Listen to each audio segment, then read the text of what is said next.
Hi everyone, and welcome to iTrust's February 3rd, 2009 newsletter. I'm going to start this off with a rapid-fire quick question for you, which is, tell me if you know if you have the right amount of life insurance with you. I'm going to give you 3 seconds. 1, 2, 3. For those of you who actually know that you have the right amount of life insurance, it's great. But for those of you who are in doubt or somewhat unsure, chances are you don't have the right amount of insurance. You might have a little too much, or you might have a little too less, probably because you've bought insurance for the wrong reason. So we're going to spend today's episode of the show talking a little bit about what's the purpose of life insurance, as well as helping you understand this whole concept of human life value. But before we get to that, let's talk about what's the purpose of life insurance. See, life insurance is a very, very simple concept. It's an instrument that offers you, or rather your survivors, some kind of protection in case you're not around. What do I mean by that? Your family is dependent upon you for their survival because you happen to be the breadwinner for the family.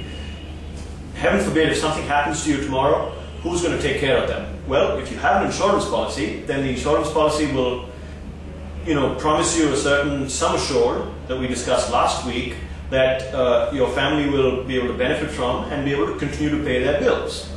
Then it comes to the issue of, well, how much life insurance should you take? And that's where this concept of human life value comes in.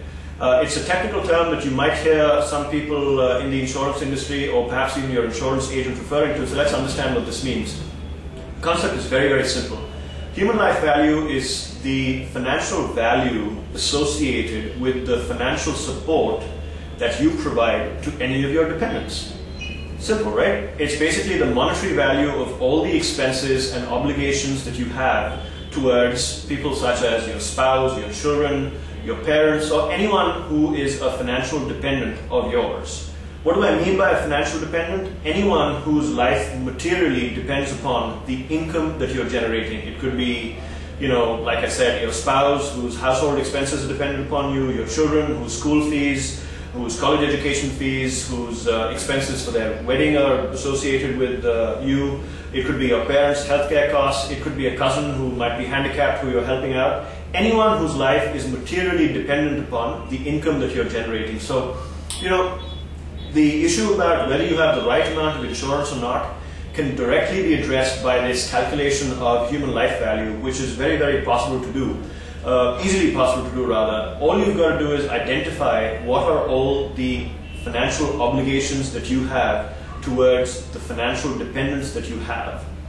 And that's basically all the current obligations towards them and all the future obligations up until their life expectancy.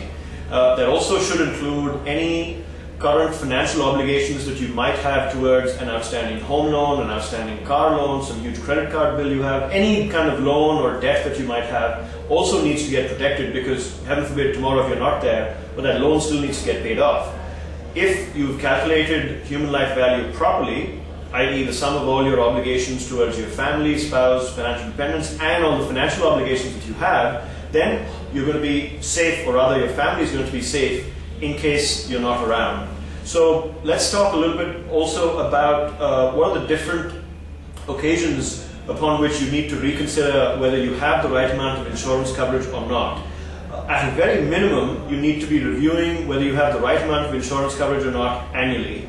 And if the following events were to occur, then you should definitely review what your insurance coverage is. For instance, if you get married, there's a change in your marital status, if there's a birth or death in the family, if you buy a house, if you get a home loan, if you are close to retirement, if your kids are financially independent.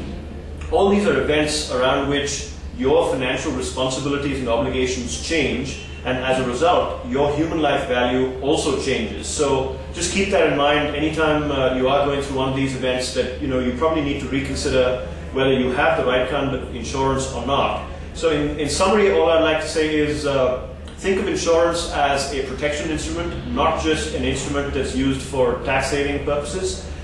Think of insurance just in terms of what's your human life value and your total amount of obligations that you have towards financial intermediaries or banks or financial dependents of yours. Review your insurance coverage at least once a year, and definitely at certain life-changing events that we've discussed earlier. Good luck, and hopefully you're going to live a very long and healthy life. Thank you.